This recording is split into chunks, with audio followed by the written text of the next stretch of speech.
مولانا احمد علی لاہوری رحمت اللہ علیہ چیچا 50 سال دا قرآن شریف ترجمہ و تفسیر پڑھو کرے ہو 50 سال دا قرآن شریف ترجمہ و تفسیر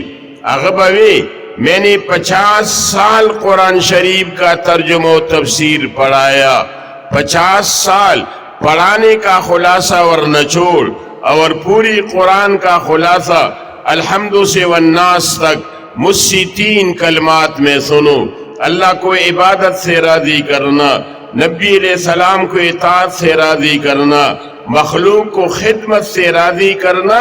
یہی پوری قرآن کا خلاصہ ہے دغدری اصول زمنگ علماء دیوبند دا ملحوظ و مد نظر ساتلی کہ اللہ عبادت سر راضی کول نبی علیہ السلام اطاعت سرا او مخلوق کو خدمت سے راضی کرنا خدا مدارس کلوکڑی دا خلق دا خدمت دا پارا کو سیاسی میدان کی دیوم دا خلق دا خدمت دا پارا نومد لاہوری رحمت اللہ علیہ 50 سال دا قرآن شریف ترجمہ و تفسیر پڑھو کرے ہو او چکل وفات شو داغ دا قبر دا خورن خوشبوئی تلا دی مخالفین ہوئے دادا شاگردان پہ دا شپے سپرے کئی آغا خورے لیباٹرے کے ٹیسٹ کرا او بار دنیا تے اولے گلا دا غیر ریزلٹ راغے چھ دادا دی خور اخپل ذاتی خوشبوئی دا دیکھے چاہ دا نور خوشبوئیں اختلاط و گڑوڑوالے نے دے کری دادا قرآن دا خدمت اغسلہ اللہ خلقو تقودلہ سنگا چھ دا امام بخاری رحمت اللہ علیہ دا قبرنا شپک میاشت خوشبوئی دلا دا لاہوری رحمت اللہ علیہ دا قبرنا دا قرآن دا غسلی دا وجنا او دا امام بخاری دا قبرنا دا حدیث دا خدمت دا وجنا دا قبرنا خوشبوئی دلا دیکھا شیخ سعدی رحمت اللہ علیہ فرمائی گلے خوشبوئی در حمام روزے رسید از دست محبوبہ بدستم بدو گفتم کے مشک یا عبیرے کہ از بوئی دل آویز تو مستم بگفتا من گلے ناچے زبودم ولیکن مدتی باگل نشستم جمالی ہم نشین در من نصر کر وگرنا من ہمان حاکم کے ہستم شیخ سعدی رحمت اللہ علیہ وی یوزل حمام تلالب التمی دیر مزیدار و خوشبودار خطو لیدہ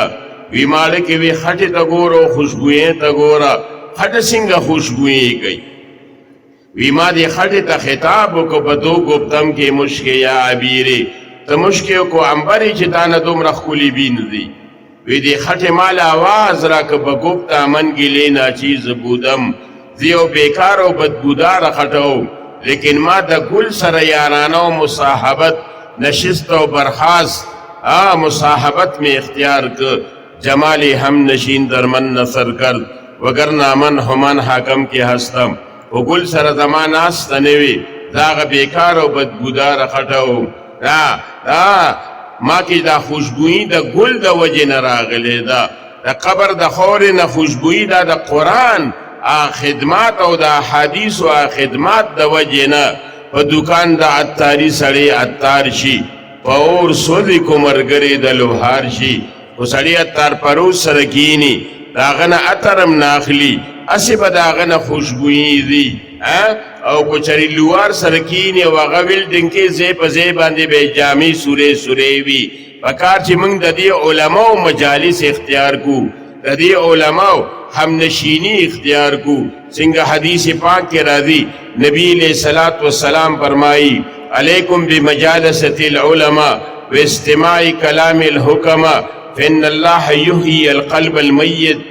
بنور الحکمہ کما تحیی الارض المیتۃ بماء المطر او کما قال رسول اللہ صلی اللہ علیہ وسلم لازم دی پتا سبان دے تاسو دا علماء مجالس اختیار کے داغی پا حکمت خبر تاسو اورے اللہ دا حکمت پا خبرو باندے دا مرزر دا سی جم دے کئی سنگا چے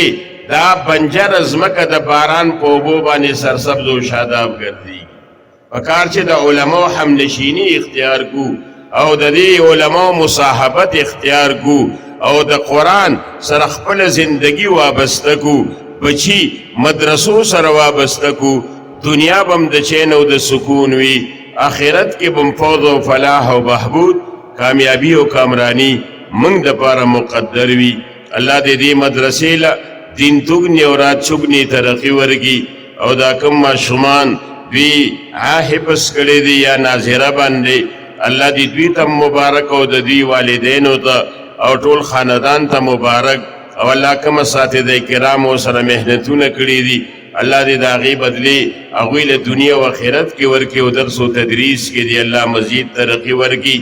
د وقت د عدم تقاضا فبنا د ماښام وخت شوی دی باقي خبرې اوږدول دا د وخت خلاف ورزي ګڼم همدې خبرو باندې اکتفا کوم. هذا